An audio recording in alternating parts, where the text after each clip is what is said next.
한 해의 결실을 거두는 풍성한 수확의 계절.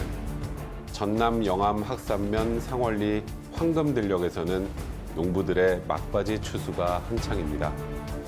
여느 농촌 마을처럼 평화로운 풍경이지만 그러나 이 마을은 말로 다 표현할 수 없는 슬픔을 간직하고 있습니다. 마을의 당산나무는 72년 전 추수를 앞둔 벼들 사이로 불었던 바람소리 하나까지 또렷하게 기억하고 있습니다. 뱃속에 있는 태아도 있었고 어린아이들까지 5살, 6살 세상에 죽일 사람이 없어서 그 어린아이들을 죽였을 것이요.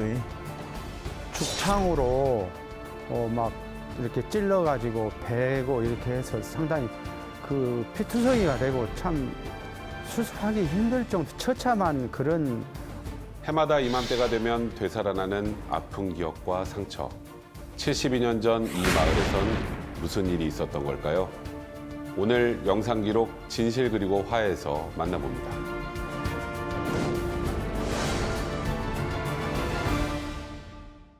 안녕하십니까. 오늘 이야기를 전할 백성문입니다. 지금 우리가 꼭 알아야 할 아픈 역사의 진실을 재조명함으로써 용서와 화해를 통해 더 나은 내일을 만들어 나가고 있는 영상 기록 진실 그리고 화해. 오늘 함께할 두 분 모셨습니다. 인권단체 물망초에서 전쟁범죄조사위원회를 맡고 계신 차동길 위원장님, 안녕하세요. 안녕하십니까. 네. 자, 그리고 일기 진실화해위원회에서 활동하셨던 박강배 조사관님 나오셨습니다. 안녕하세요. 안녕하십니까. 자, 물망초 하면 나를 잊지 마라. 뭐 그것만 생각이 나는데요. 그 물망초 꽃인가요? 일단 어떤 단체인지 간단하게 좀 소개 좀 부탁드릴게요. 물망초는 역사의 조난자를 기억하고 국군 포로와 북한 이탈 주민을 지원하는 인권단체로서 예하의 전쟁범죄조사위원회와 포로 송환위원회, 네. 인권연구소 등 총 10개의 기관을 두고 있습니다. 근데 박강배 조사관님은 이번에 두 번째 출연이신데요. 네. 이번에는 영암 지역인데요. 네. 전남 지역에 진실규명을 기다리는 억울한 사건들이 좀 많은 것 같네요. 네. 1기 진실화해위원회에서도 그랬고 2기 진실화해위원회에서도 그렇습니다만 전라남도에서 벌어진 사건이 가장 많이 신청되었습니다.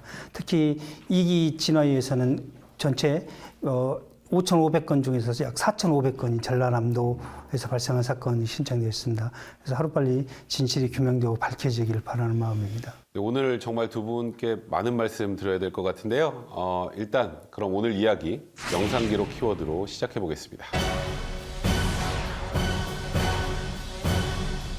이건 지난 8월 진실화해위가 진실규명 결정과 함께 발표한 자료인데요. 1950년 한국전쟁 발발 직후에 전남 영암군 학산면에서 적대 세력, 그러니까 지방좌익과 빨치산에 의해서 발생한 민간인 희생 사건을 표시한 겁니다. 희생자는 총 133명. 그중에서 상월리가 가장 피해가 컸는데요. 1950년 11월 6일 이 상월리에선 무슨 일이 있었던 걸까요? 어둠이 짙게 깔린 밤 추수를 끝낸 마을 사람들은 고운한 잠에 빠져 있었습니다. 그런데 밤의 정적을 깨우는 소리가 있었습니다. 한 사람씩 이제 불러내가지고 새끼줄로 이렇게 묶어가지고 도망가지 못하도록 그래가지고 줄을 세워가지고 그 포뚱봉이라는 그 소나무 숲 그쪽으로 이제 끌고 가가지고 거기서 그들은 마을 사람들을 굴비 엮듯 줄줄이 묶어 도망가지 못하게 한 뒤 일렬로 세워 숲으로 끌고 갔습니다. 그리고는 죽창과 몽둥이, 도끼와 삽 등으로 무참하게 살해한 뒤 구덩이를 파고 시신을 매장했습니다. 시신을 이렇게 수습을 한 뒤 두개골이 가슴에가 있었다는 것이요. 그러니까 목이 잘렸다는 것이죠. 그날 밤 목숨을 잃은 사람은 모두 35명. 부녀자가 41%, 10살 이하 어린이가 24%나 됐습니다. 무엇보다 일가족 전체가 희생당한 경우가 많았습니다. 큰 당숙, 이제 둘째 당숙, 셋째 당숙 집과 한 집은 11나, 한 집은 7이, 또 한 집은 하나. 그래서 19이 예, 돌아가셨죠. 저희 할아버지, 큰할아버지하고 큰할머니, 그리고 고모 2분, 또 고숙, 고모의 아들, 이렇게 7분이 이들은 왜 이렇게 참혹한 죽음을 맞게 된 걸까요? 예를 들어서 공무원 가족이나 경제적으로 조금 부한 가정이나 조금 이제 배워서 학식적으로 조금 앞선 사람만들 또 기독교인들 주로 이 사람들이 그 희생의 대상이 되었죠. 아무런 잘못도 없이 단지 공무원이라는 이유로, 또 잘 산다는 이유로, 많이 배웠다는 이유로, 또 교회에 다닌다는 이유로 가족 전체가 몰살을 당한 것인데요. 놀라운 건 이들을 죽인 게 바로 옆에 살던 이웃이었다는 사실입니다. 누구네 집에 숟가락이 몇 개인지 다 알 정도로 한 마을에서 가족처럼 친하게 어울려 살던 이들이 전쟁이 터지자 북한군에 협력한 지방 좌익 세력이 되면서 가해자가 된 것입니다. 사건이 일어나기 전에는 마을의 분위기가 아주 좋았죠. 서로 상부상조하고 돕고 아주 좋은 분위기였습니다. 그러나 인민군이 점령하면서 분위기는 완전 180도로 바꿔졌다고 합니다. 특히 우리 마을에 그 빨치산의 그 지도자가 살고 있어가지고 그 이하 행동 대원들을 구성을 해가지고 완전히 정말 그 법이 없는 세상이 되었었죠. 어제의 이웃이 오늘의 적이 된 현실. 밤새 무고한 사람들이 끌려가 처참한 죽음을 당하는 일이 눈앞에서 벌어졌지만 남은 사람들은 차마 한마디도 입 밖으로 내지 못했습니다. 목숨을 부지하려면 또 가족을 지키려면 침묵을 지켜야 했으니까요. 이제 그 시신을 묻으라고 이제 오라간 것이요. 그 이제 그러면서는 이제 어떤 사람이 질문을 하더라는 것이에요. 거기서 어째 사촌들 모두 조카들 다 죽어볼게 속이 어쩌냐고 그러더라는 것이요. 마음이 어쩌냐. 그렇게 우리 아버지가 우리 자식들이라도 살려야 되겠다. 그 욕심. 이제 이미 돌아가시냐면 돌아가셨으니까 살려야겠다는 그 욕심 때문에 아이고 시원하다고 그랬대요. 이제 그 말씀을 하고 와갖고는 이제 저녁에 이제 우신 거예요. 나만 살기 위해서 내가 쉽게 말하면 허위로 속 마음은 것이 아닌데 이제 표현을 그렇게 했다는 것이죠. 속으로는 피눈물을 흘리면서도 곁으로는 아이고 시원하다. 그래야 내가 살고 우리 가족이 사니까. 자, 이렇게 말할 수밖에 없었던 심정은 어땠을까요? 살기 위해 양심과 신념에 반한 말을 해야 했으니 그 죄책감으로 마음의 상처가 매우 컸을 것 같습니다. 한마디로 전쟁의 참상을 적나라하게 보여주는 사건이라고 생각합니다. 전쟁 앞에 인간의 참혹함이 드러나는 사건입니다. 물망초에서도 그동안 북한군과 지역 좌익 세력에게 희생당하고 또 피해를 입은 사례들 신고 접수를 받아왔는데요. 그간 접수받았던 게 총 몇 건 정도 되나요? 처음에 신고센터를 열고는 한 150여 건의 전화 접수가 이루어졌고 네. 그 후에 실제 그 선으로서 신청서를 제출하신 건수가 46건이에요. 맞네요. 46건 중에 현재 진실과 화해 조사위원회에서 7건이 조사 착수되어서 조사 중이고 2건은 신청인이 사망하심에 따라서 중단된 상태입니다. 앞으로 아마 계속 대기 중이니까 조사가 계획대로 진행될 겁니다. 자, 그러면 접수된 사건들을 볼 때 주로 어떤 분들이 이런 피해를 좀 많이 입었나요? 가족 관계로 볼 때는 조부모나 증조부모 또 형제 관계이고 신분별로 보면 공무원, 경찰, 뭐 우익 단체에서 활동하신 분이나 지주 이런 분들이 주로 동네 야산이나 뭐 강변 이런 데 끌려가서 학살을 당했습니다. 네, 그 희생자들을 보면 뭐 경찰이나 공무원분들, 또 지역 유지, 뭐 학식 있는 사람들, 그리고 기독교도들도 굉장히 많이 포함됐는데요. 근데 왜 이런 분들이 표적이 되는 건가요? 그 북한 지령에 보면 네. 친미 세력, 친미 세력. 예, 친미 세력 이들이 전부 반동 세력의 범주 안에 들어가는 거예요. 그러니까 이제 이런 분들이 그냥 반동 세력이라고 이제 뭉뚱그려져서. 그렇죠. 그래서 북한이 원하는 공산 국가를 건설하는데 큰 걸림돌이 되거든요. 뭐 어느 주금인들 안타깝고 억울하지 않겠습니까만 그 중에는 특히 더 가슴 아픈 사연들도 있었습니다. 영암에서 진도로 시집가 살고 있던 딸과 사위가 아들을 데리고 처가인 영암으로 피난길에 올랐습니다. 그런데 피난길에 가족을 잃고 홀로 남겨진 소녀를 발견하고는 수양딸로 삼아 거둬주었습니다. 걷고 걸어 힘겹게 도착한 처가. 하지만 그들을 기다리고 있는 건 죽음의 길이었습니다. 다행히 아들은 도망쳐 몸을 숨겨서 죽음을 피했는데요. 그런데 산으로 끌려가던 도중 사위가 돌연 걸음을 멈췄습니다. 그 인민군들한테 이 여시가는 내 딸이 아니다. 친자식이 아니고 내가 데리고 온 이렇게 수양딸이다. 그래서 남의 자식이니까 살려주면은 그 대신 우리 아들을 데리고 오겠다. 그래서 숨어있는 아들을 찾으면서 원태가 이렇게 부르니까 숨었던 그 원태기 형님이 나오니까 같이 이렇게 가족이 피난길에 우연히 만난 소녀하고 친아들의 목숨을 맞바꾼다. 전 이거 못할 것 같은데 이게 보통 사람들이 할 수 있는 일이 아닌 건 맞죠? 그리고 저는 개인적으로 이거 참 그 가장 합리적인 이유가 뭘까를 생각을 해봤는데 지금 시대와 다르게 그 시대는 도덕적 의식이 조금 높았다라고 보는 관점에서 보면 소녀에 대한 어떤 죄책감이 크지 않았을까. 그리고 또 한편으로는 끌려가서 죽든 살든 가족 모두가 함께 가는 게 낫겠다.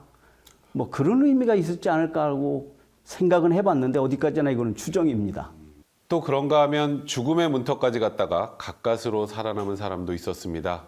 상월리 학살 현장의 유일한 목격자이자 증언자 임수상 어르신이신데요.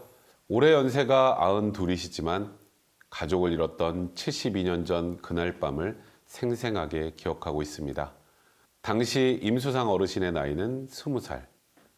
집에 오니 아무도 없어 이상해하다가 좌익들에게 끌려갔습니다. 가보니 이미 할아버지와 할머니, 또 어머니, 그리고 두 동생이 마을 사람들과 함께 끌려와 있었습니다.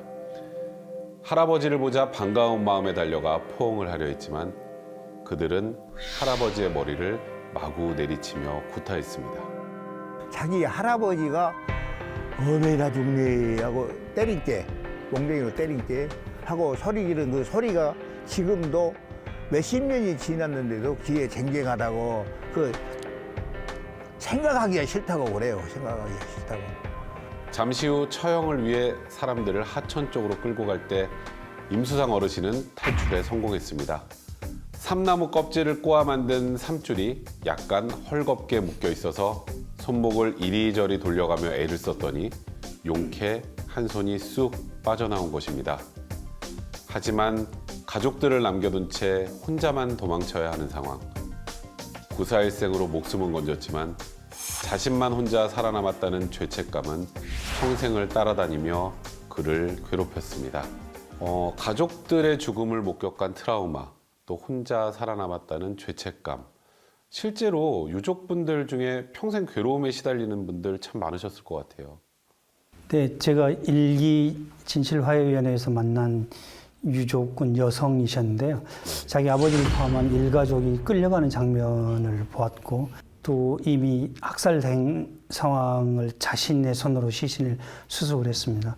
그래서 가족 전체가 희생이 됐기 때문에 자기만 혼자 남아서 경제적으로도 힘들었고 배울 수도 없었고 평생 고통에 살았습니다. 그런데 제가 그분을 보면서 더 안타깝게 느꼈다는 것은 뭐냐면 가해자가 같은 동네 사람이었다는 것입니다. 그래서 평생을 누구 집 사람이 우리 집 사람을 죽였다는 것을 서로가 서로를 알고 평생을 살고 있다는 것입니다. 그래서 너무나 고통스럽게 살았는데 좀 지금이라도 어떻게 잘 빨리 국가가 나서서 해결할 수 있도록 했으면 좋겠습니다. 정말 안타까운 사연들이 끝이 없네요. 상월리에 민간인 희생 사건이 일어난 건 1950년 11월. 한 달 반 전인 9월 15일 인천 상륙작전의 성공에 이은 유엔군의 반격으로 전세가 역전되면서 북한군이 퇴각을 결정합니다. 그러니까 이 시기에 지금 상월리에서 이런 학살이 저질러졌는데요. 그 이유가 어디에 있을까요? 북한 당국에서는 당 조직을 이용해서 일종의 지령을 내립니다. 모든 당 조직을 비합법화된 지하당 조직으로 개편해라. 그리고 국군과 유엔군을 도왔던 세력, 그런 인적, 물적 모든 요소를 제거해라, 처형해라.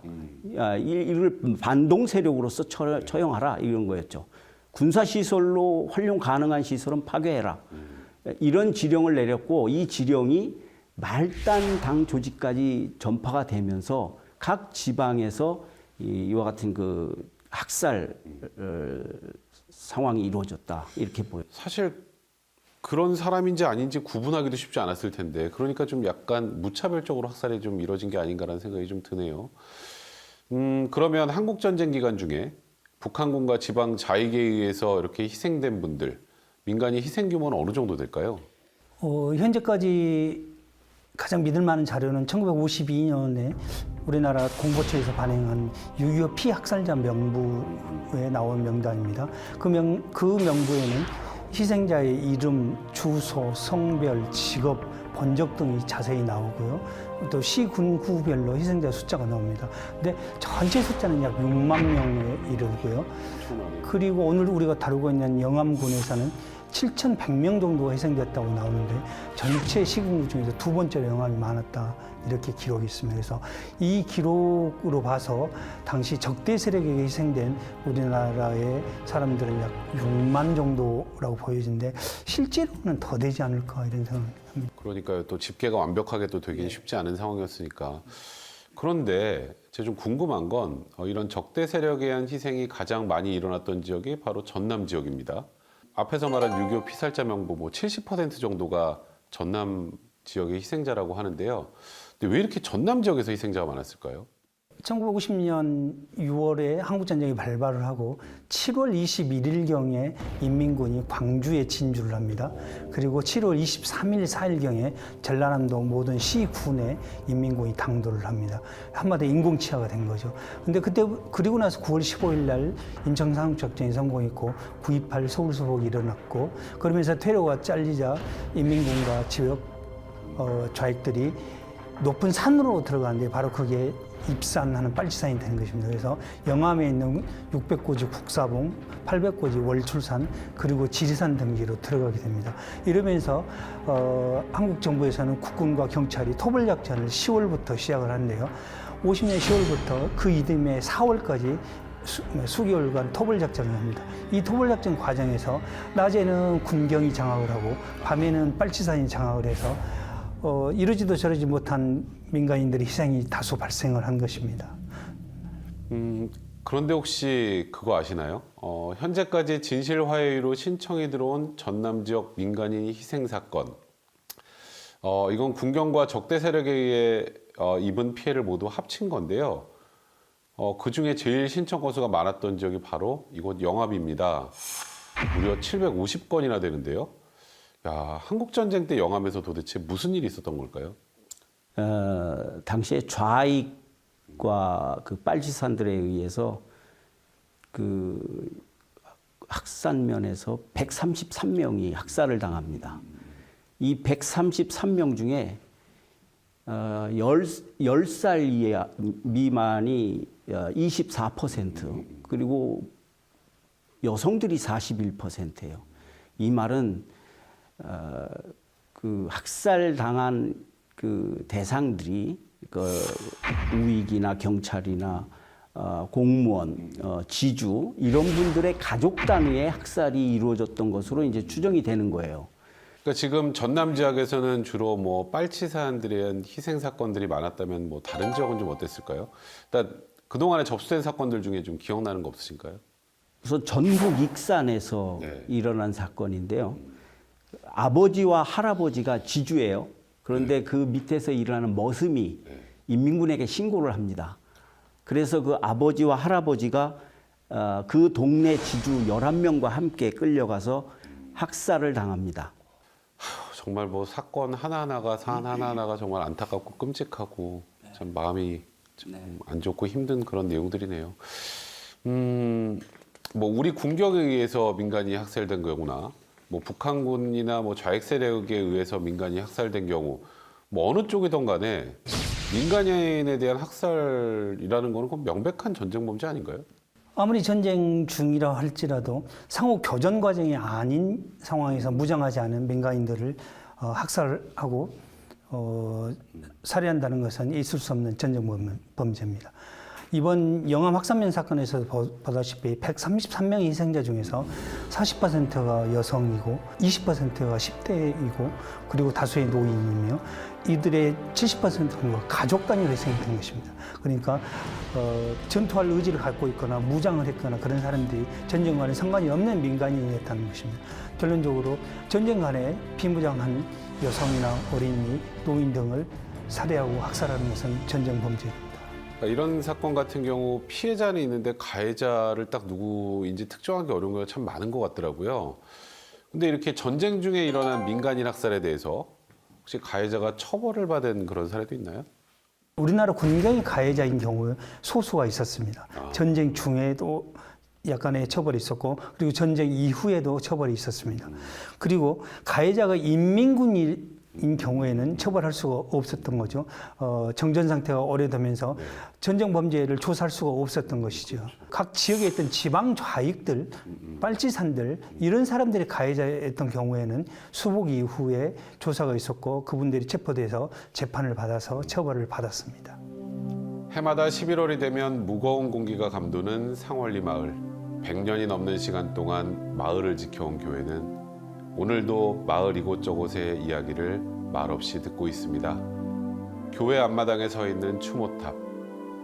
희생자 중에는 같은 성씨의 이름이 아주 많은데요. 그 중에 독특한 이름 하나가 눈에 띕니다. 당시 나이가 되게 어리신 분이 누구셨어요? 제일 어리신 분은 임태아입니다. 교회에 오르간을 연주하셨던 김길순 선생님은 임신 중이셨어요. 그래서 복중의 아기인데 임태아라고 우리가 명명을 해서 임신 9개월 거의 만삭이었다고 그렇게 알고 있습니다. 희생자들이 처참하게 죽음을 맞았던 장소는 이제는 그 흔적을 찾아볼 수 없게 변했습니다. 하지만 아무리 시간이 흘러도 이 상처의 흔적은 없어지지 않겠죠. 이 일대가 전체가 산이었어요. 소나무와 산이었어요. 처형을 시켜가지고 그냥 거기다 밀어놓고 그냥 흙만 이렇게 덮어불고 심지어는 이제 흙이 못 덮은 데는 그냥 소나무 가지를 내려서 이렇게 그냥 덮어놓고 그냥 그 시신이 보일 정도로 매장을 해놨었죠. 희생자들이 잠들어 있는 곳, 이곳은 용서와 화해의 장소이기도 합니다. 세 아들을 잃은 아버지, 나중에 가해자가 체포됐을 때 마을 사람들과 경찰은 그에게 복수를 하라며 등을 떠밀었습니다. 아버지는 그를 앞세워 마을 밖 언덕으로 끌고 갔습니다. 그리고 한참 뒤 울린 한 발의 총성. 총소리를 들은 마을 사람들은 복수가 이루어졌다고 생각했습니다. 하지만 사실은 달랐습니다. 속으로 쏴서 사살을 해라 하고 하니까 그 양반이 참아 못하고 하늘에다 공포탄을 쏴버리고는 다 죽여버렸다고 그러고 거짓말까지 했다고 그렇게 전해져 내려오고 있어요. 전쟁이 남긴 상처. 상처라는 말로 담기에는 너무 슬픈 역사지만 그 안에도 용서와 화해 그리고 사랑이 있었습니다. 앞으로는 이 땅에 다시는 이러한 비극이 없기를 바라면서 그 희생에 가담했던 모든 사람들을 용서를 합니다. 희생자들의 용서와 화해는 이제 후대 사람들인 우리들이 실천하며 또 몸소 보여주어야 할 삶이죠. 또 전쟁과 아픔이 있는 이 지금 현 상황 속에서도 속히 이러한 일들이 종식되어지고 슬픈 일들이 없이 평화가 있기를 간절히 기도하는 그러한 마음입니다. 그날의 비극 이후 부모 형제를 모두 잃고 홀로 살아남은 이들은 억울한 죽음에 대한 한을 품고 힘겹게 살아왔습니다. 어디다 하소연할 데도 없었는데요. 진실화해위는 영암 지역에서 일어난 민간인 희생 사건에 대해 진실규명 결정과 함께 국가의 공식 사과와 피해 회복을 위한 적절한 조치를 취하라고 덧붙였습니다. 그러면 군경에 의한 이런 학살 사건 같은 경우 피해 배상이나 피해 보상을 받은 사례들이 좀 있었던 걸로 아는데요. 지금 이런 상황 같은 경우 북한군이나 좌익 세력에 의해서 피해를 본 분들, 이런 분들 같은 경우는 어떻게 되나요? 일기 진실화해위원회에서 진실규명을 받은 유가족들께서 일부 승소한 사례가 있긴 합니다. 근데 그런 경우는 대부분 다가 우리나라 군경이 가해자로 밝혀진 사건입니다. 다만 오늘 우리가 이야기하고자 있는 적대 세력, 즉 인민군이나 지방 좌익 세력들에 의해 희생된 가족들이 소송을 일부 냈었는데 모두 다 패소를 했습니다. 패소한 사유는 당시 가해자가 인민군이고 지방 좌익인데 국가가 저지른 국가폭력이 아니라는 게 법원의 논리였습니다. 그렇지만 전쟁이 일어난 것, 전쟁이 일어나서 국민을 보호하지 못한 것, 책임을 지지 못한, 국가로서 의무를 하지 못한 것이 바로 국가의 책임입니다. 지금이라도 국가가 나서서 피해 당사자들 그리고 유가족들을 위해서 배보상 문제를 해결해야 된다고 생각합니다. 이와 관련해서요. 올해 초 북한군과 적대 세력에 의해서 희생된 경우에도 국가로부터 배상이나 보상을 받을 수 있도록 하는 진실화해를 위한 과거사 정리 기본법 개정안이 발의가 됐습니다. 하지만 아직까지 별다른 진전이 없이 계류 중인데요. 조속히 국회에서 법안이 통과되어야 할 것입니다. 그리고 무엇보다요. 우선적으로 진실규명이 좀 더 빨리 이루어져야 하겠죠. 다시는 이 땅에 그런 피밀에 대한 전쟁이 없을 것이다. 서로 사랑하고 아껴주고 서로 의지하면서 살아야 되지 않을까 이제 그렇게 생각을 하고 있어요.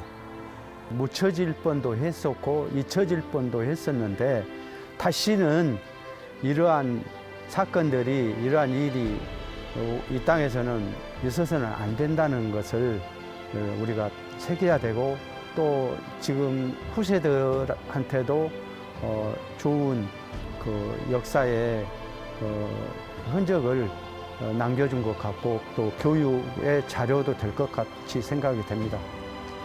자, 오늘 전남 영암 상월리 마을의 민간인 희생 사건을 살펴봤는데요. 자, 두 분 오늘 어떠셨어요? 국가를 위한 희생은 곧 우리 사회 공동체를 위한 희생이라고 봅니다. 살아있는 사회 공동체의 모든 구성원은 이분들의 그 정신을 기리고 보듬어야 할 책임이 있다고 봅니다. 국가가 침묵하는 것은 국가 폭력입니다. 그 말이 제일 와닿네요. 네, 한국전쟁이 종전된 지 벌써 70년이 되고 있습니다. 벌써 당시 부모를 잃었던 한 살 먹은 어린애도 7순이 넘었던 상황이 됐습니다. 이제는 국가가 그들의 눈물을 씻겨줘야 할 때입니다. 이제는 국가가 나섰으면 합니다. 수많은 민간인들이 아무 잘못도 없이 국군과 북한군, 우익과 좌익 사이에서 죽어가야 했습니다. 한국전쟁이 일어난 지 무려 72년. 더 늦기 전에 무고하게 희생된 분들의 진실규명과 명예회복이 이루어지도록 하는 것이 오늘을 사는 우리의 숙제일 것입니다. 영상기록 진실 그리고 화해, 오늘 이야기를 모두 마치겠습니다. 자, 두 분 함께 해주셔서 고맙습니다.